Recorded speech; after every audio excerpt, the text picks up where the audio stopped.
Hello. I'm so glad you're here. We're going to be going over the sixth and the seventh thunder. And let me put you on speakerphone, take my glasses off so we can get real down and get into details.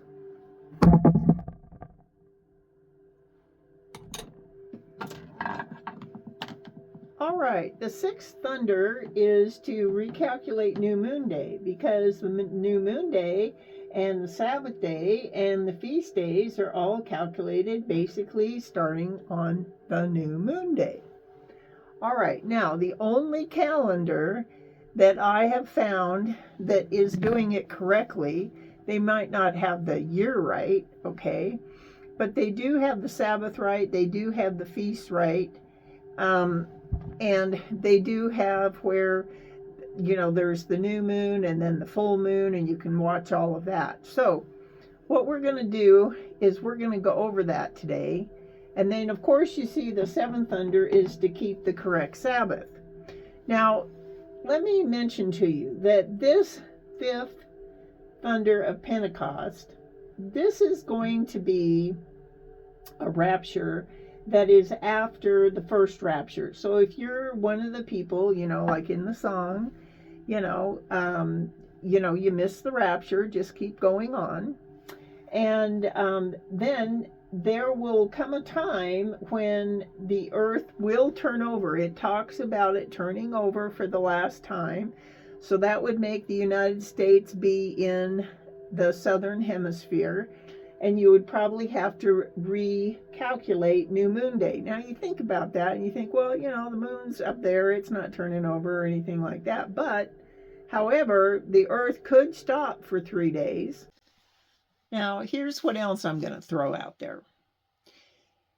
If you are not grafted in, because you can go to Revelations, and we are supposed to become king priests. All right. Now, there's many different levels, and there are people that live outside of the city. And, some people are just plain saved. And for some reason, they don't get the love of the truth. I think you have to have the love of the truth. Now,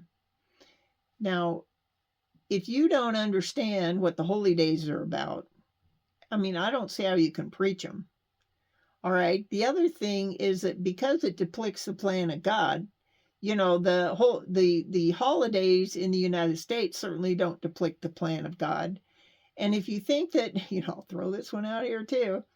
If you think that you're going to get to heaven and the only really exciting, wonderful, loving times that you've had are with, Christmas or, Halloween, or something along those lines, do you actually think that God's going to let you stand around and talk about some sinful holiday that you did, even though your heart was in the right place, right?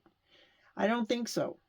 So I would highly suggest that you reevaluate the fact that you're supposed to be building treasures in heaven, not on earth. So that means you have to be thinking how God is thinking about it, and then what you're going to be talking about with your people when you get there. Okay?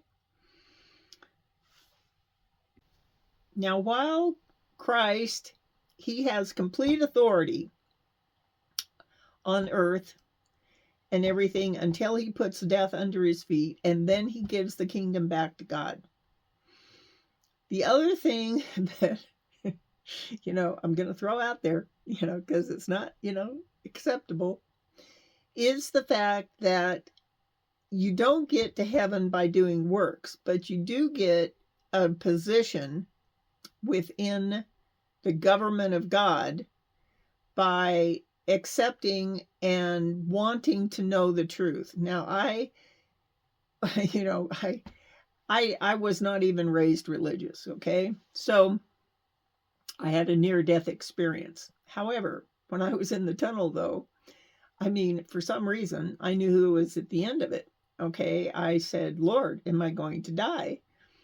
And then I was up in his presence. Now,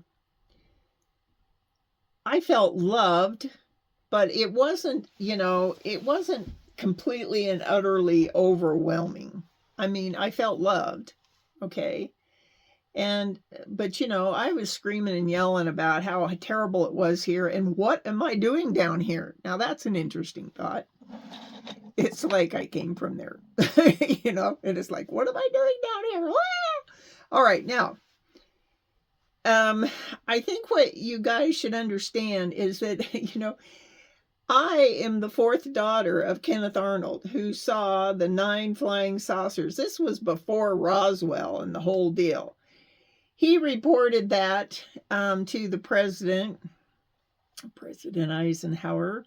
And, but my father actually thought they were foreign aircraft coming into the United States. They were only 18 months after the end of World War II.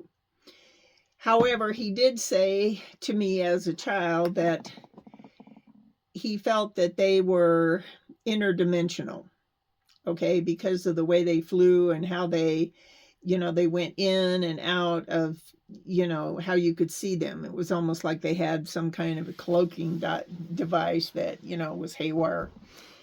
All right, now, the strong delusion that Christ talks about, or in the New Testament, the great falling away and the strong delusion. I'm going to tell you what it is. I came across this personally myself, and God gave me an experience with a person.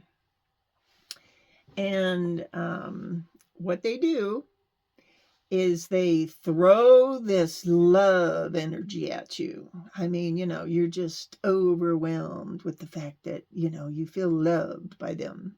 Okay? Now, you're thinking, oh, that's the way I want to feel. They really love me. And, but anyway, as you get to know this person, I got to know this person. And I realized that, their idea of, loving someone, it's like, they have to have relationships with people. Okay, now, so let me tell you just outright what it is. They pick people where they are possessed with a demon or a holy or a fallen angel that is projecting this love. Of course, the angels know how to love. They were there. They were made far before us. And what they do is they'll possess somebody, and then they throw this love at you. And then what they do is they're trying to get you possessed. Okay, now, I know this sounds really odd and strange, but this is how it works. So if you're thinking, oh, yeah, this is the way it's supposed to be, this is how I'm supposed to feel, and, you have, you do not understand that you're saved by the blood of Christ, that he died on the cross for you, and that you have to go through him to get to heaven, and it would probably be a good idea to know why the angels defected. So the idea is that if you're not knowledgeable enough, you are going to be swept away by this strong delusion. And this is where there's a great falling away from the church, is because everybody's going to go into the love church. Okay? This is unbelievable. I mean, I would never have thought about this until God gave me this experience with this person. Okay, so, they, and you know what? The people that get possessed, oh, they're just shining. They're just shining. You ask them anything like, oh, are you saved by the blood of Christ? And they're just going, well, who's he? I mean,